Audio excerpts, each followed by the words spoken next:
नमस्कार, महाराष्ट्र T24 च्या मराठी बातमीपत्रांमध्ये मी मनीष टेंबरे आपलं स्वागत करतोय। चला बघूया आजच्या ठळक घडामोडी। मिड थोमन jewellers cup national invitational open karate championship 2024 black commando martial arts association द्वारा कराटे स्पर्धेचे आयोजन करण्यात आले होते। या स्पर्धेत BCC स्पोर्टिंग क्लबच्या खेळाडूंनी विविध पदक पटकावले। कराटे प्रशिक्षक सेन्साई अनूप कपूर सिंहान उल्हास वाघ यांच्या हस्ते कार्यक्रमाची सुरुवात झाली।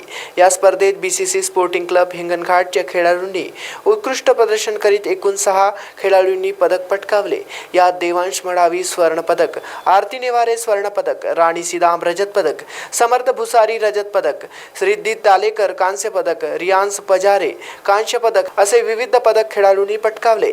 या खेळाडूंनी आपले यशाचे श्रेय आपले आई वडील व सिनियर तन्मय येलोरे, कुणाल घोडे, राहुल कुमार, कार्तिक गुरनुले, पायल पोहनकर, खुशी तळस, तेजस्वी, आशिष निमसरकार, रिद्धी तडस आणि कोच नदीम शेख यांना दिले।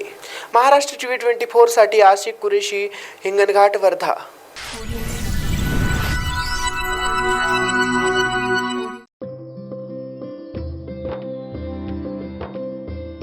ग्रामीण विकासच देशाच्या सर्वांगीण विकासाचा गाभा आहे। ग्रामीण विकासासाठी शासनाच्या राबवण्यात येणाऱ्या योजना गावपाड्यात पोहोचवाव्यात। प्राप्त होणाऱ्या निधीचा योग्य विनियोग होऊन गावाचा दर्जा सुधारावा। स्थानिक स्वराज्याचे लोकप्रतिनिधी, अधिकारी व कर्मचारी अधिकाधिक लोकाभिमुख, जबाबदार आणि पारदर्शी बनावेत यासाठी प्रशिक्षणाद्वारे त्यांना सक्षम करण्यासाठी राष्ट्रीय ग्राम स्वराज अभियान राबवले जात आहे।